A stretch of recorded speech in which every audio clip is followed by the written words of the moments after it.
You are looking at work that was created by the artist Jasper Johns. He was born in 1930, and guess what?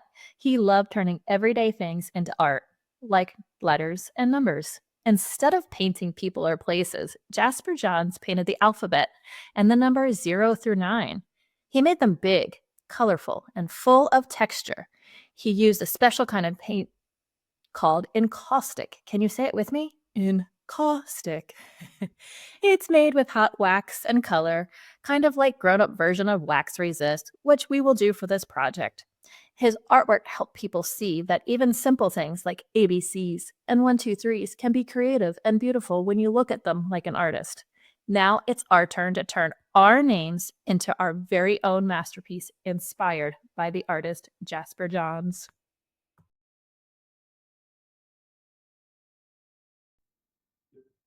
All right, friends, we are going to talk about our Jasper Johns inspired names. I have an example already created. This is where we're trying to go. Let me show you how we get started. So first we are going to take our paper. Okay, we are going to hold it just like this. And the first thing we're going to do is fold it just like a card. I like to line my edges up, and with one hand I hold it, the other hand I smush it, and then I crease it. Okay. Keeping your paper folded. Okay, we're going to move on to our second fold. I'm going to take the bottom and meet it up to the top. So I'm going to take my hands, make sure it matches. And I'm going to take it and smash it and crease it. Okay. Our next fold, we're going to go from side to side. Okay, so I put my finger right here in the middle because as it gets a little bit thicker, a little bit harder to do. Make sure my edges line up. Then I'm smashing it down. Okay, creasing it nice and tight. Now you may open up your folded paper. We have 2 more folds to do, and that's it. Okay, let's spread it out. What we're going to do is see this line right here. We're going to take the bottom and fold it up to that middle line. Hold it in place, crease the bottom. You can open it. We're going to do the same thing to the top. We're going to take the top and put it down to this middle line. Okay, so we're going to take it, hold it in place, try and make it nice and straight if you can. After you get it, you're going to smush it down. Okay, that is the folding part. You may open it up, smooth it out, and let's get ready to create something. After your paper is folded, we are going to work on the edges of our paper. So what we're going to do is we're going to take our black crayon. And I'm going to go up and down with my crayon, nice and neat. I'm going to go around all the edges with my crayon. And try and be as neat as you can. Notice how I'm holding my paper down so it doesn't come up and in. Turn my paper this way and go up and down.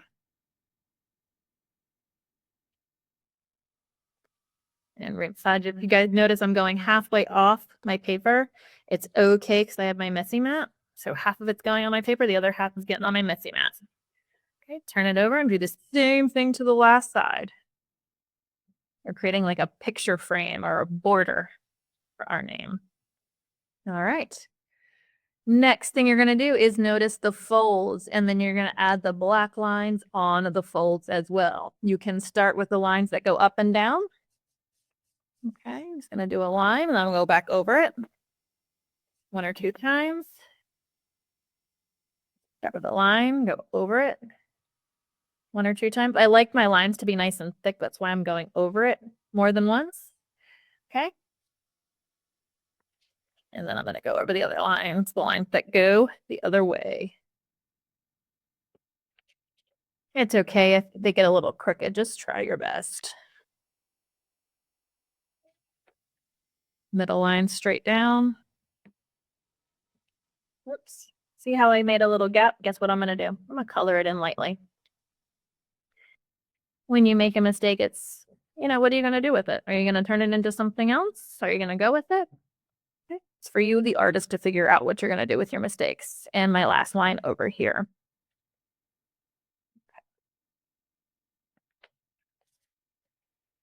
All right, so here we have our grid. Inside these boxes, we are going to start to write the letters of our name. So take a look at my example. I have Kristen. That spells Kristen. That is my first name. And then I went into my last name because I had more boxes. Schauer. Shower. Okay, so it says Kristen, shower. And if you notice at the very bottom, I had extra spots. Okay, so I added a heart and a star. If your name is very short, you can maybe add in your middle name. If your name is very long, maybe all you have room for is your full first name. You are going to be the problem solver of this one. Okay, so figure out what you want how you want your name to be. Okay, and then you can start with the lettering.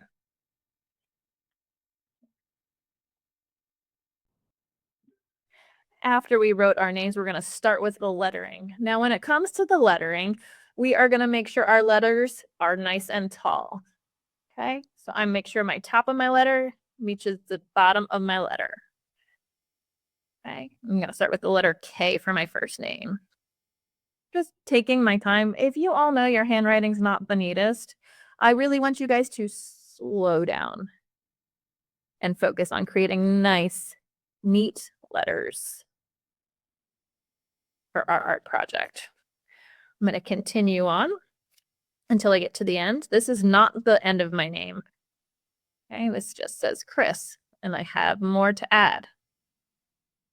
So I'm going to go all the way over here where I first started. I'm going to add a T. All your letters can be capital or they could be lowercase and capital. It is up to you. I'm going to start doing lowercase on this side so you can see what it looks like. Okay. I'm taking my time. I'm going to go over that one again. Okay. And then a lowercase n, just so you can see how it looks. All right, that's my first name.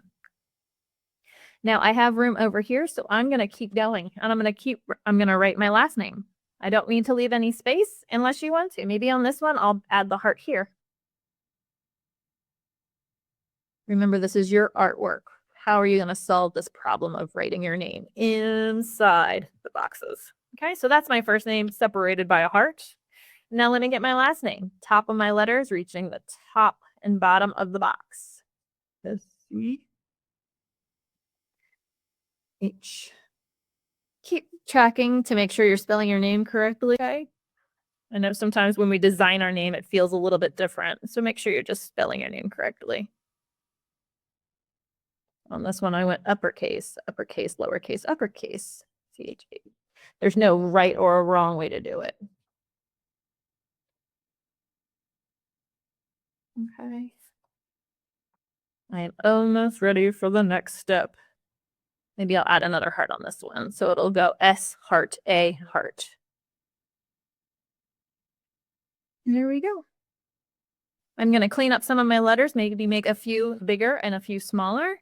But that is it for the writing step. I'm going to clean it up and we'll check back in a minute. All right, let's talk about painting with watercolors. These are going to be our watercolor palettes. I want to show you how to keep them new and looking great for the rest of the year. So in order to open them, there's going to be two sides. This side has 3 prongs. This side has 1. You're looking for the side that has 1, and all you're going to do is take your thumb and pop it up. Okay, and then it's opened. Very simple.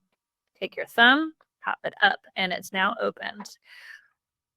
We are going to need water for our watercolors. When you get your water, you do not need a lot of water. My cup is filled less than halfway. It only has this much water in it. I don't need a lot. I just need to make my brush wet. Okay. You will also need a paper towel.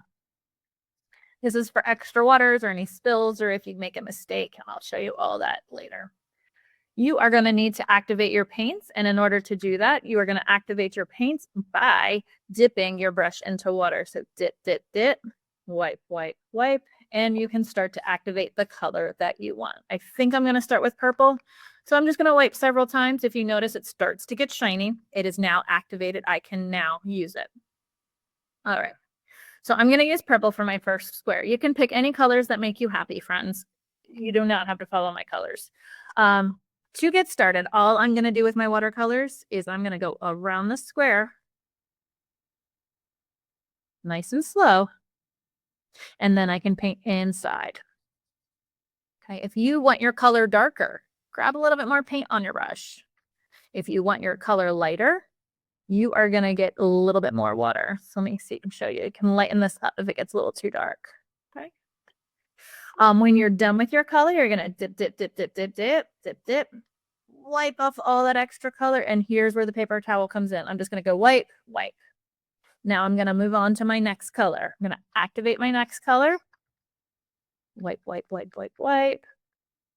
And then I'm going to go around my edge. Notice my palm is down. If I were up here trying to do the outline, I would be shaky. So my palm is down on my paper. And I'm going to go around my edge super slow. And then I can paint inside, up and down, or side to side, whatever makes more sense for you. You're going to continue on until your entire paper is painted, cleaning out your brush between each colors. That way we can have a brand new looking palette instead of one that looks like this. Okay, make sure your brush is clean. Dip, dip, dip, dip, wipe, wipe, and then clean your brush. Okay. If you start to notice your water is getting dark and brown, and sometimes we call it muddy, if you have muddy water, you can go ahead, head to the sink, dump, add a little bit more water, filling it less than halfway, and come back to paint. Okay, you want to keep your colors nice and bright, and making sure that your colors look great. So I'm going to show you one last one. Go around the edge, nice and slow. I need more orange. It's not quite orangey enough for me. And then paint inside. If you notice, my color wasn't dark enough, so I went in and got more water. I'm sorry. I went in and got more paint. There we go. All right. Clean, clean, clean, clean. Once you are all done, once this is all filled up, you are going to take your messy mat and artwork to the drying rack, and we'll clean up our stations. I wanted to show you one last thing before we went on. If you accidentally got color on your paper and you didn't want it there, okay, all you would have to do is take your paper towel and make sure it's clean on this side. All you have to do is just kind of put it down and hold it for 1, 2, 3. Okay, so you're not going to rub, you're just going to gently pick it up with a paper towel. So I just hold it down, and that's it. Okay, making sure you're cleaning up your mistake.